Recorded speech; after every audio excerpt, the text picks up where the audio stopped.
Ouf!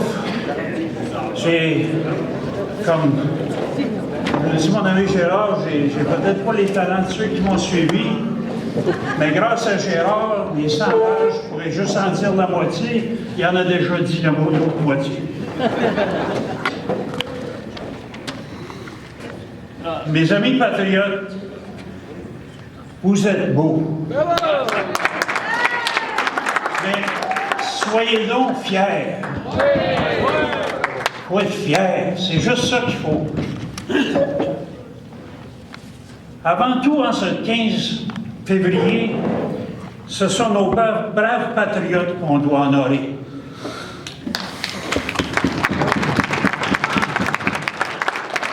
Ils sont tenus debout comme tous les patriotes. Les Autochtones de toute l'Amérique du Nord, ils sont debout jusqu'au sacrifice suprême. Je vais vous en parler plus tard. Je vais mettre mes lunettes de papier, ça va peut-être aller mieux. J'ai doublé la grosseur. Non, j'en ai pas 100 pages, puis c'est un très gros caractère.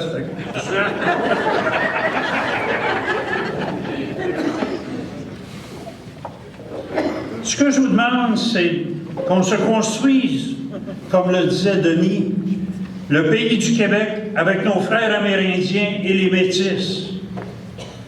Si les Français étaient nos cousins, eh bien, les Amérindiens sont nos frères.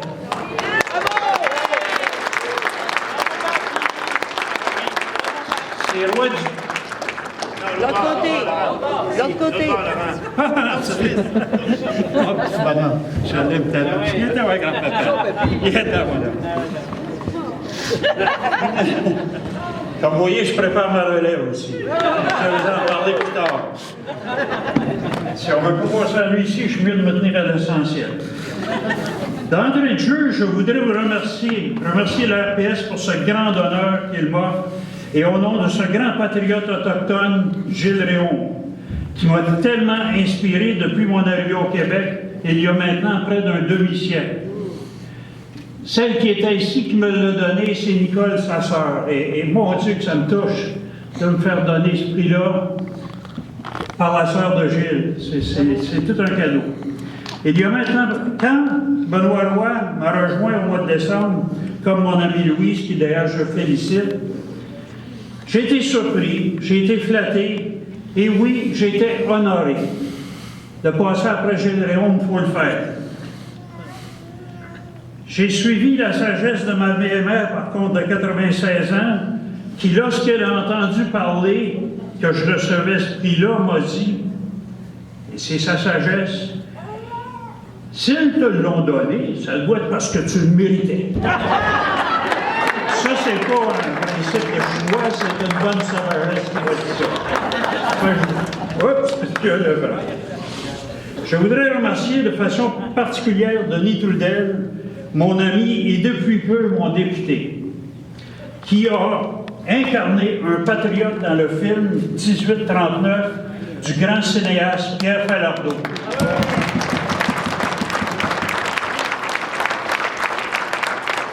Denis qui a accepté d'être présent ici ce soir avec nous et de faire ma propre présentation, je ne pourrais pas être plus honoré. Et c'est vrai que j'ai très bien connu sa belle-mère. Mais je pense pas en parler ce soir. Je suis aussi touché que M. Gérard Coulombe, mon grand chef de l'Alliance autochtone du Québec, a accepté de se joindre à nous et de nous adresser la parole. Je pense que c'est mieux que toutes les belles paroles et les belles présences que Trudeau et son père et les autres nous ont offertes.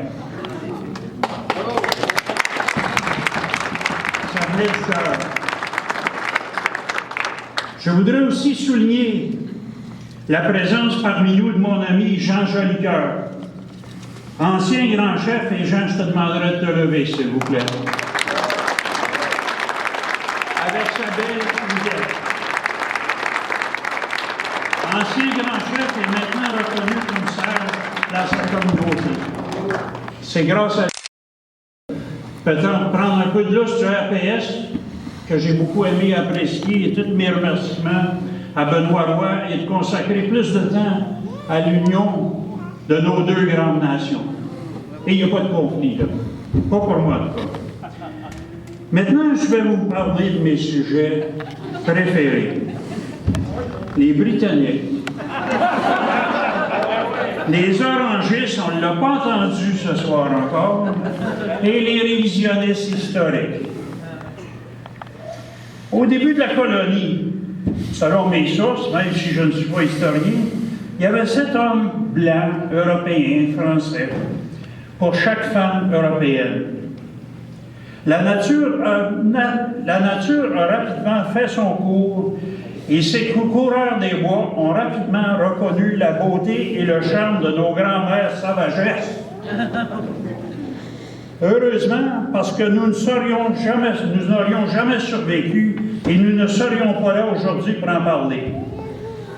Ceux qui prétendraient le contraire ne peuvent être que des révisionnistes comme ceux qui font la promotion de la Terre plate.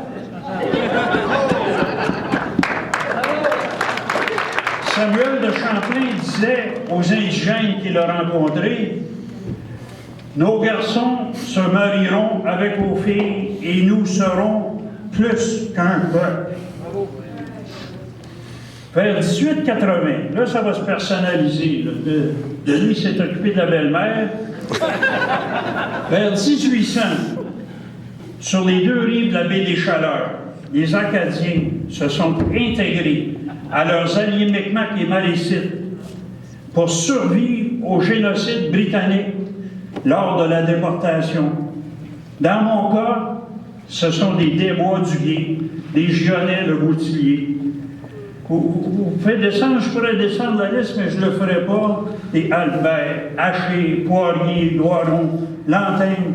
Je pourrais descendre la liste. Si vous vous reconnaissez là-dedans, vous êtes des Québécois d'origine acadienne et très probablement Micmac ou Malécite. 50% des Québécois sont des ancêtres acadiens dans leurs arbres généalogiques et vous y trouverez ces noms de famille dans ceux que je vous ai mentionnés. On est bien placé. Mario ne l'a pas dit tout à l'heure, mais le premier représentant du Parti québécois dans le comté ici s'appelait Marcel Léger. Fier Acadien. Je ferai une petite correction dans ce que Denis a dit. Oui, je suis de Longueuil et je le reconnais comme mon député, mais oui, Longueuil avait René Lévesque comme député, mais j'étais de l'autre partie de Longueuil avec Pierre Marois. C'est loin d'être un déshonneur aussi. Mais pour vous dire que René Lévesque aussi avait des racines acadiennes, et il y en a un qu'on n'a pas osé de mentionner au RPS qui nous a suivis et qui était plus présent que Laurent Desbois pouvait l'être, souvent parce que c'est moi qui le charriais, mais en tout cas, c'est pas grave. C'est Bernard Landry qui était fier de ses racines acadiennes. Pour ce qui est des Premières Nations du Québec, je voudrais vous rappeler que nos ancêtres algonquins ont descendu la vallée du Saint-Laurent, pas il y a quelques cent ans, comme certains le prétendent en se disant de Première Nation, et je n'ai pas nommé personne, mais il y a plus de 10 000 ans, à la suite du retrait de la Grande Glaciation, les Algonquins, qui incluent toutes les autres nations du Québec, ont descendu le fleuve Saint-Laurent, et maintenant c'est carrément documenté par la tradition orale, oui, mais aussi par les recherches archéologistes et expérimentées.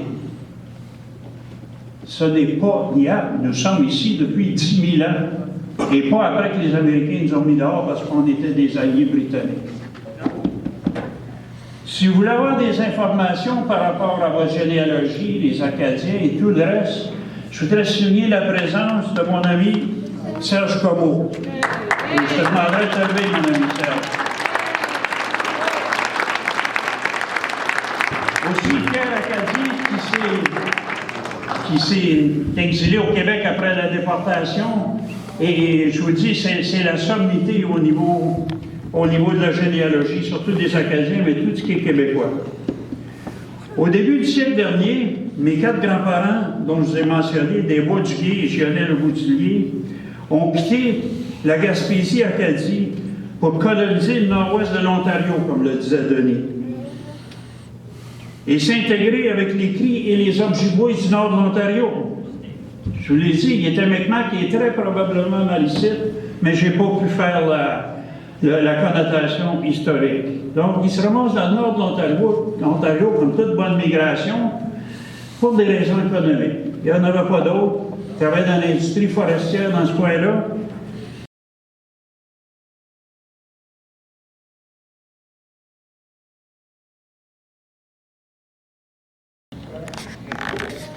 Dans les faits, et c'est toujours René Licard, dans les faits, n'en déplaise à Gérard Bouchard, le 1% des jeunes amérindiens aujourd'hui, chez les 2 tiers des Québécois, est un révélateur d'une grande valeur.